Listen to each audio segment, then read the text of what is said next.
এটা অনিমের রিং। এটা আপনার কাছে কিভাবে আসলো? আপনার নাম রিমি?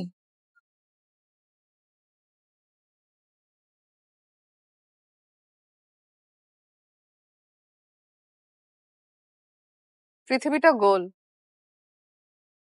আমি জানতাম কখনো না কখনো কোনো একদিন আপনার দেখা পাবো। কোইন্সিডেন্টলি 3 বছর আগে আপনাদের গল্পের অংশ হয়ে গিয়েছিলাম।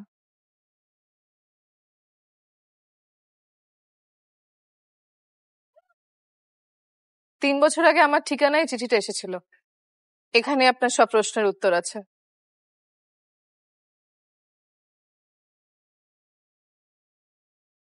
প্রিয় অপরিচিত, আমি জানি না আপনি পুরুষ নাকি নারী, আপনার বয়স কত, আপনি দেখতে কেমন। আমি শুধু আপনার ঠিকানাটা জানি। আমি অনিম। আপনি যখন এই চিঠি পড়বেন তখন আমি বেঁচে নেই। 1 মাস হলো আমার বিচ্ছেদ হয়েছে। ভ্রু কুচকাবেন না।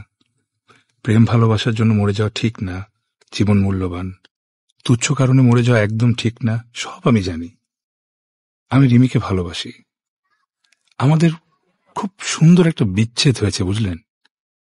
আমার কি মনে হয় জানেন, ভালোবাসা হলো ন্যাচারাল। ভালোবাসা যদি ন্যাচারাল হয়, বিচ্ছেদটাও হওয়া উচিত ন্যাচারাল, তাই না?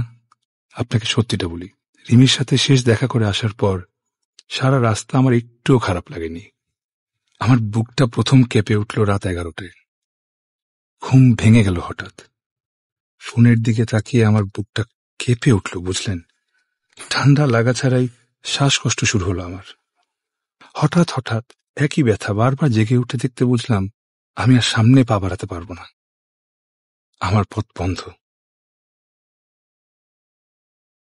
এলাকা ছাড়লাম, যোগাযোগ শেষ।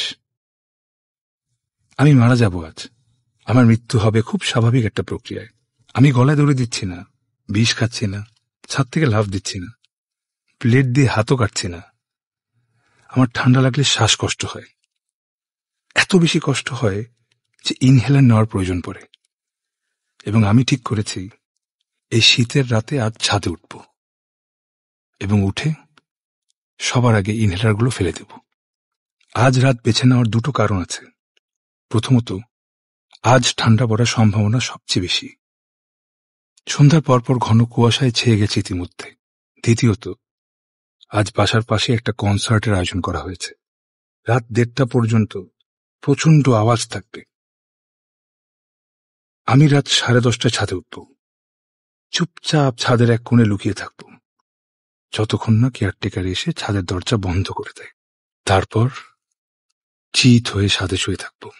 কুয়াশায় জমে যাব একটু পর। মাথা ভারী হয়ে যাবে, শ্বাসকষ্ট হবে, গড়াগড়ি খাবো ছাদ জুড়ে। কপালের রগ ফুলে উঠবে। টিকতে না পেরে পাথুরে দেয়াল